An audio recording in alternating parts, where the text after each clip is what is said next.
m'appelle Sandra Senou. Je suis d'origine gabonaise et congolaise. Je vis en France. Je suis maman de 2 enfants, Alexandre qui a 11 ans et Anaël qui a 6 ans.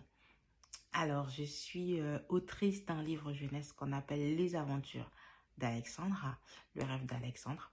C'est un livre qui permet de parler de handicap aux enfants, aux jeunes enfants.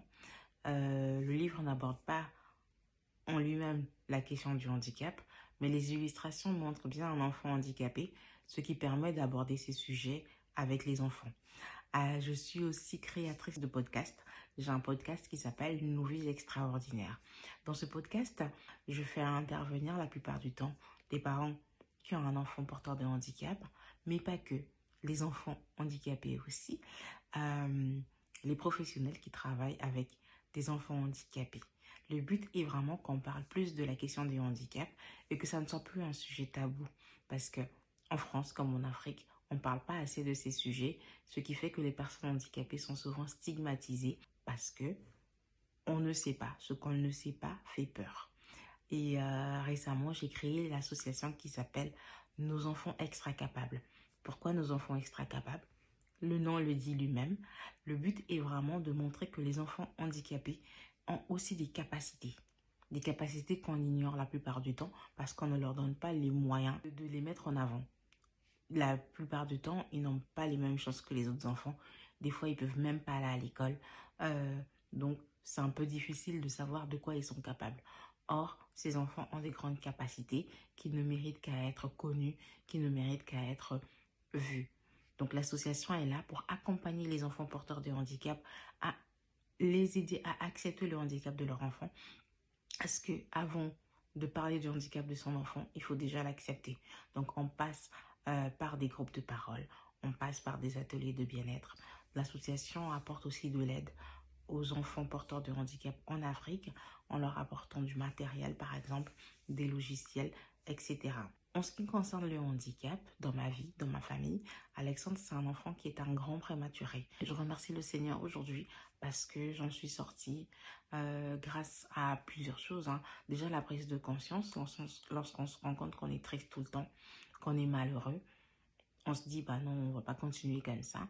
Et j'ai recommencé à sortir tout doucement avec mon mari, à faire des activités pour moi, à prendre soin de moi, savoir que j'existe moi aussi en tant que personne, faire la différence entre ce que vit mon fils et ce que moi je vis, les émotions qu'il peut ressentir et les émotions que je peux ressentir.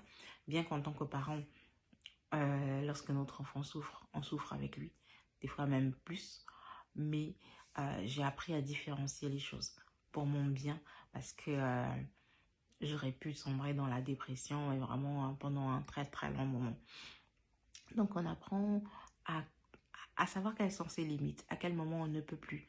Et on apprend à passer la main, à quelqu'un d'autre. Ça peut être mon mari, ça peut être quelqu'un de mon entourage, ça peut être le corps médical. Nous avons la chance en France d'avoir des structures qui prennent en charge nos enfants. Et donc du coup, des fois, il faut savoir passer la main tout simplement lorsqu'on ne peut plus, lorsqu'on atteint ses limites et dire j'ai besoin d'une pause. Dire à mon mari par exemple, ben aujourd'hui je vais sortir, je vais aller avec des copines, j'ai besoin de faire une activité. Et ça, c'est important de le faire pour prendre soin de soi. Prendre soin de soi parce que si on ne prend pas soin de soi, on ne peut pas prendre soin des autres. Ça, je l'ai appris à mes dépens. Vraiment. Et aujourd'hui, en tant que femme, se construire, c'est aussi apprendre à prendre soin de soi. Apprendre qu'on existe aussi. Et ça ne nous empêche pas d'être une bonne mère. Pas du tout. Bien au contraire. On n'est plus disponible pour notre famille. On n'est plus disponible pour nos enfants.